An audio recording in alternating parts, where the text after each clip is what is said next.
Hello, I'm John Omer, and I want to welcome you to another segment of Theological Thursday.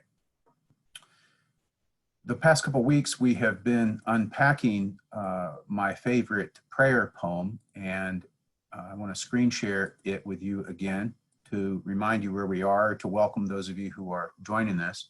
The poem is by Peter Byrne, who's a Jesuit, and the poem is, "We are simply asked to make gentle our bruised world, to tame its savageness, to be compassionate of all, including ourselves, and then in the time left over, to repeat the ancient tale and go the way of God's foolish ones."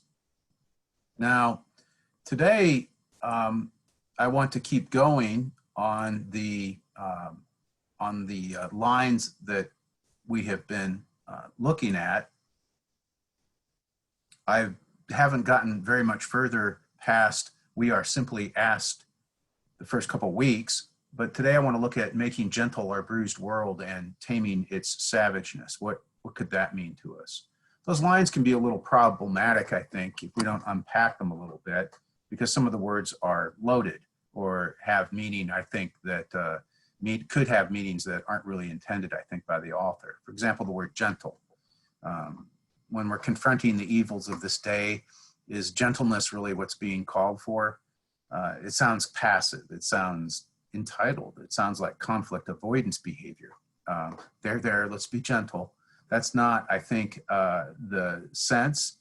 And when we think about the phrase "our bruised world," that needs some unpacking. I've never heard that combination of words before, bruised world. It's got to be a deliberate combination. Our world is bruised. And if you think about it, what is a bruise?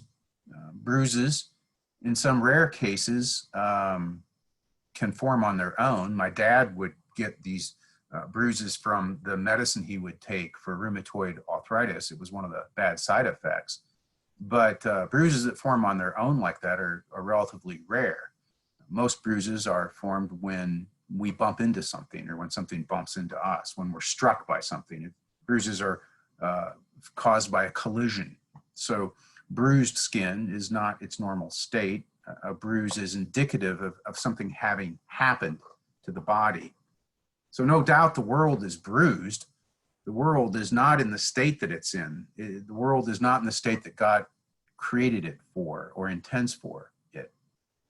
The world that God created, which is good, and humanity that God created, which is good, has collided, has been bruised by its collision with what the Book of Common Prayer in the baptismal covenant calls Satan and the spiritual forces of wickedness that rebel against God, the evil powers of this world which corrupt and destroy the creatures of God, the sinful desires that draw us from the love of God. Those things have bruised this world. Our collision with those things has bruised our world. So how about the line that we're asked to tame the world's savageness? It's important to say that I think in the spirit of this prayer poem that the meaning of the word savageness isn't really meant to draw too much on its root of savage. That word, of course, has been terribly misused in this country's history. I don't think it's meant to draw on the word root of the word savage any more than the word brutality is meant to draw too much on its root of the word brute. But the meaning really is the same. We're called to tame the world's brutality. We're called to tame the world's savageness. When the world lacks compassion, when a world lacks good human restraints, we're called to address that. We're simply called to tame the world's brutality, to stop its cruelty, to stop its viciousness. And then let's look at the words make gentle and tame, because again, those can be misunderstood. They do sound conflict avoidant. But that's not how I understand making gentle and taming. That's not how I understand this call to make gentle a bruised world or to tame savageness. I see those as active and bold invitations. And to make that point, I want to say a bit about Dietrich Bonhoeffer. Bonhoeffer, you will remember, was a Lutheran pastor living in Germany at the time of Nazism in that country. He was a pacifist by religious conviction, but he decided, as Frederick Buechner, the contemporary theologian, has said, Bonhoeffer decided that principles are what people have instead of God. And so Bonhoeffer decided to set aside the principle of nonviolence in order to obey what he felt God was calling him to do, because he saw the things that Hitler and that white supremacism in that day, in the 1930s in Germany, in the form of Nazism, Bonhoeffer saw what it was doing to the country. And so Bonhoeffer compared Hitler and the whole white supremacist Aryan Nazi movement. Bonhoeffer compared that to a madman driving a car through a crowd and plowing people over. Horrific image. A horrific image that has become a reality in our country at some of these rallies. Bonhoeffer used this example of white supremacist Nazism and Hitler himself as a madman driving a car through a crowd. And Bonhoeffer said that the church, Christians, have to do three things. One, the church has to speak out against what's going on in order to keep others from driving their cars through crowds. So the church, number one, has to speak out against that.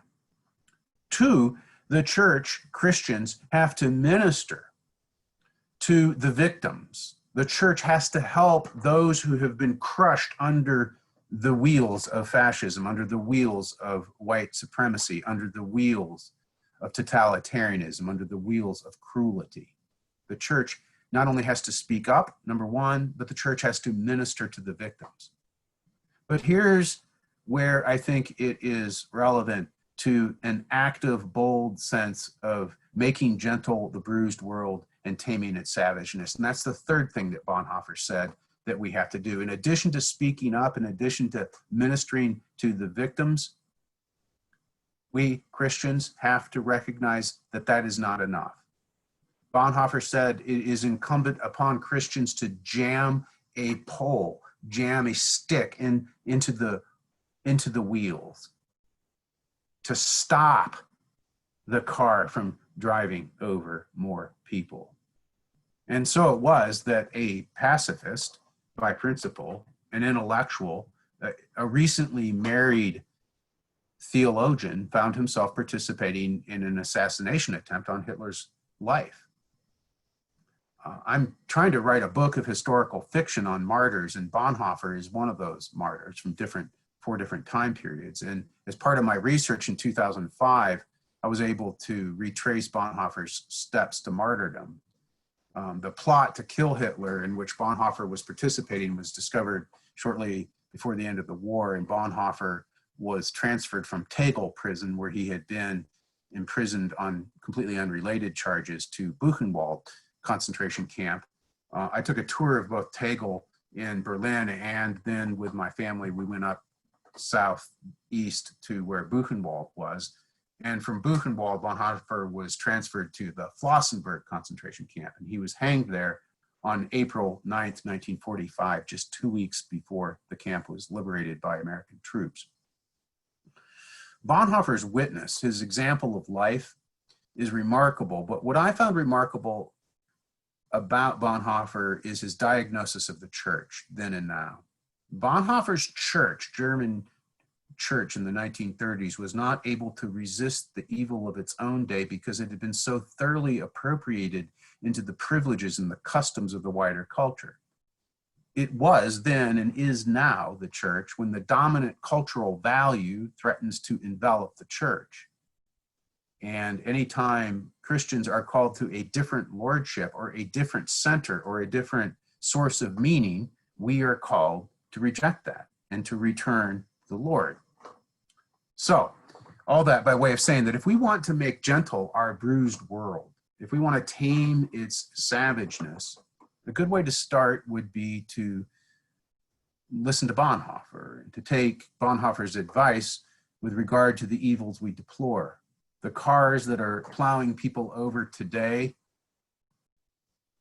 to speak out against what's going on in order to keep others from doing the same.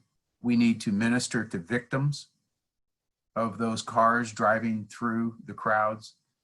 And we also need to recognize that that's not enough. We need to speak out against the drivers of the machinery of evil. Yes, we need to minister to its victims, but we also have to find ways to jam sticks into the wheels of evil, to pour sand into its machinery, to dismantle systems, to vote the drivers out of office.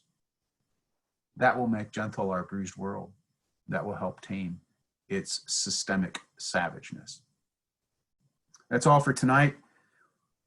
I'll see you next week.